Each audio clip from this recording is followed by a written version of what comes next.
uma escola dominical de suma importância, e nós vamos aprender um pouco sobre Oséias, a fidelidade e relacionamento com Deus.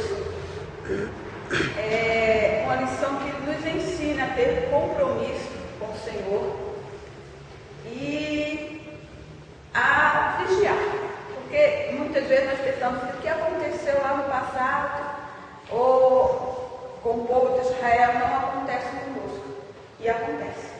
Talvez inconscientemente adoramos de certa forma outro Deus, não como Moloque, como os Baais, os Baalis, que nós vamos ver que havia várias formas, mas adoramos outras coisas e sem a consciência ou conscientemente colocamos ele no lugar de Deus. Isso a gente tem que ter muito cuidado, porque o que o Senhor detesta é dar a sua glória a outros. Nós vamos ver que o povo de Israel fizeram isso durante muito tempo. E a lição de hoje, essa revista vai falar sobre os profetas menores.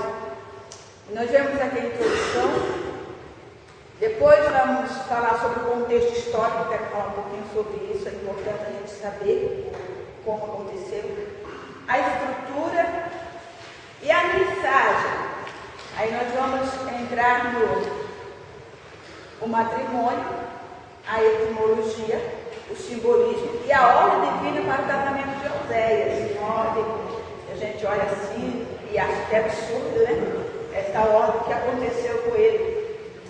Vamos ver o perdão, a reconciliação, né? Vamos aqui ver a linguagem da reconciliação, o casamento restaurado, o vale de Jacó e a porta da esperança, a reconciliação, o banimento da idolatria em Israel, quando ele fala meu marido não meu Baal, e o fim do vale. Tudo isso nós vamos aprender, né? Nesta lição. Amém? Vamos falar um pouquinho aqui sobre a introdução. A mensagem de Oséias começa a partir de sua vida pessoal. O seu casamento com Gomer e o difícil relacionamento familiar ocupam os 3 primeiros capítulos do livro que leva o seu nome. Deus tinha uma mensagem para o povo, pois a esposa e os filhos de Oséias, assim como o abandono e a prostituição dela e o seu sofrimento e perdão, são sinais e profecias sobre Israel e Judá ao longo dos séculos. Nós vamos ver que há profecias aqui que são escatológicas, que ainda não aconteceu com relação ao povo de Israel. E o Senhor já estava ali falando. Era um povo, Israel era um povo assim tão rebelde. E até Oséias fala, né, sobre quando eles saíram do Egito, a alegria que eles saíram do Egito, a maneira que eles adoravam a Deus. Louvado e era um povo tão complicado que qualquer coisa eles viravam os olhos e começavam a adorar imagens.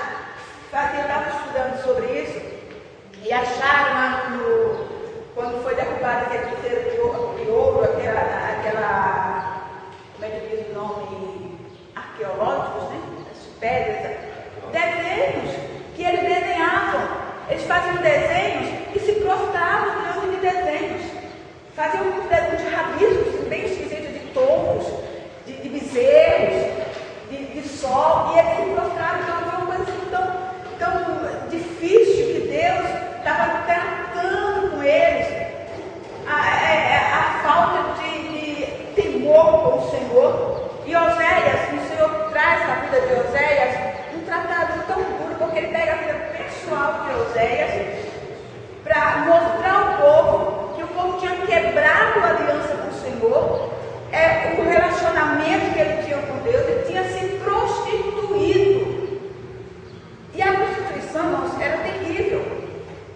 Eu não tenho ainda como trazer para todos os slides. E eu estava vendo o culto que eles faziam a Baal, e era uma coisa muito terrível. Eles sacrificavam primeiro, faziam sacrifício, e as mulheres que eram as prostitutas cultual, prostitutas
Bem, nós vamos entrar aqui no contexto histórico. Quero explicar um pouquinho aqui. Eu vou ler aqui primeiro, tá? Diz assim, contexto histórico. O ministério de Oséias deu-se no período da supremacia política e militar da Síria. Ele profetizou em Samaria, que é a capital do reino do norte, durante os dias de Uzias, Jotão, Acais, Ezequias, rei de Judá, e nos dias de Jeroboão, filho de Joás, rei de Israel. A sua decisão deve ser reduzida significativamente, porque Jotão foi corregente com seu pai, Uzias, e da mesma forma Ezequias reinou com Acais, seu pai. Para explicar melhor, nós vamos ler aqui, é o tempo de nós abrir a Bíblia, em 1 Reis, capítulo 12, que nós vamos ver aqui o que aconteceu com a divisão. Por que 10 tribos? Porque ele reinou aqui nesse período. Então nós vamos ver o que aconteceu. Aí eu vou concluir aqui. Em 1 Reis, capítulo 12, versículo 16 a 18, eu não vou ler tudo, só para os irmãos entenderem. Fala sobre a divisão do Reino Unido. Havia 12 tribos de Israel, e houve o reinado de Saul, foi o primeiro, depois Davi e Salomão. Quando Salomão morreu, entra o seu filho Roboão. Aí há uma divisão com Jeroboão I.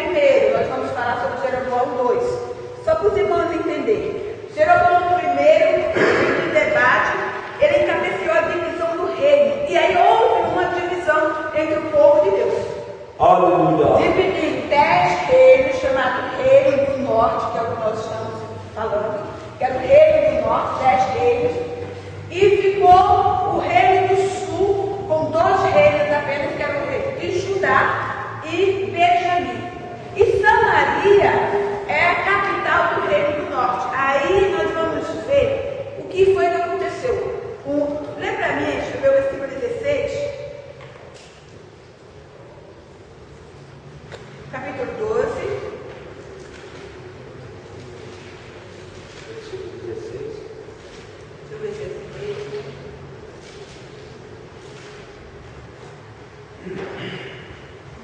É até o 19.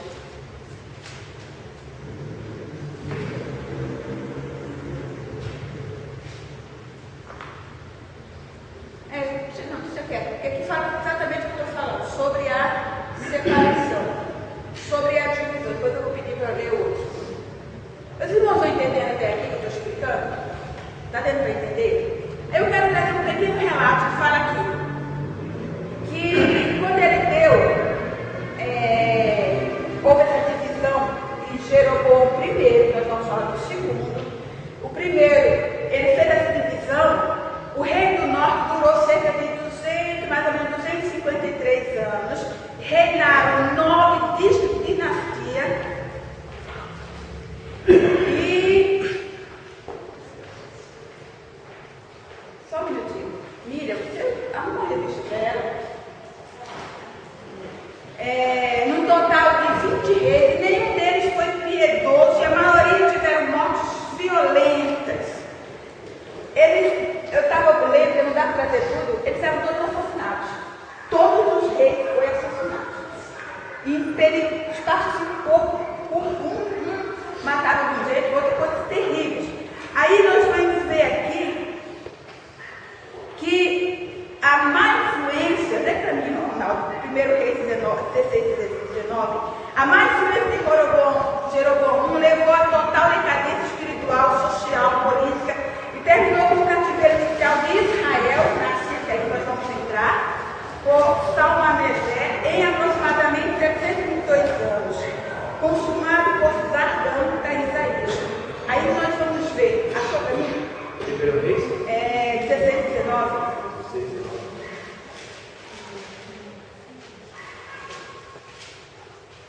Por causa dos seus pecados que cometeram, fazendo o que era mal aos olhos do Senhor, andando no caminho de Jeroboão e no seu pecado que fizeram, fazendo pecar a Israel.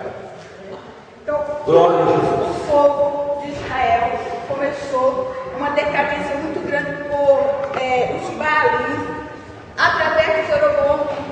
E há um ditado que fala que todos, teve um que não saiu desse ritual, que foi assumido por causa de Jeroboão. Aí nós vamos ver aqui na lição Jeroboão 2, filho de Joás, que está em 2 Reis, capítulo 14, 23, 29. Ele reinou, nós vemos aqui, 41 anos, num período de prosperidade, onde a apostasia generalizada levou a anarquia ao culto de Deus, a presença do culto pagão, a decadência disso levou ao fim de Israel. O povo se esqueceu de Deus, desviando-se, vivendo como povo pagão. E eles queimavam as crianças, eles se prostituíam. Então havia uma coisa assim, terrível no meio do povo de Deus, principalmente com relação a este culto sagrado, que nós vamos ver depois, e esse tipo de prostituição que desagradou muito a Deus. Por isso que Deus vai falar muito sobre o casamento, sobre esta aliança. Amém? Nós vamos ver que a estrutura dessa revelação fala assim, que a revelação foi entregue ao profeta pela palavra dita a Oséias. A segunda declaração, o princípio da palavra do Senhor por Oséias, reitera a forma de comunicação do versículo anterior. Também esclarece que a ordem para Oséias se casar com uma mulher de prostituição aconteceu no começo do seu ministério, como fica claro na versão, né? Eu não sei se os irmãos, eu estava lendo outra revista, não sei se o Ronaldo já viu, que eles falam que esta mulher, ela não era prostituta. Ela casou e depois se prostituiu. Mas a mensagem, o próprio versículo fala para ele pegar uma mulher de prostituição. Alguns falam que não era prostituta. Já alguns teólogos falam que já se casou com a mulher já prostituta. Exatamente. Eu estava lendo outra revista de Oséias, nossa, mesmo essa aqui a ler, que eles falam que não. Já essa que fala que sim. E a própria, pelo que dá para a gente entender na leitura, foi uma mulher de prostituição. Então, uma mulher que já estava. Que Deus ordenou 2 vezes, né? Se olhar no versículo 2, a palavra fala do Senhor. O Senhor 2 vezes. É uma ordem que o profeta tem que pegar uma mulher de prostituição. Mas, né, a gente vê que tudo isso aconteceu por quê? Porque para mostrar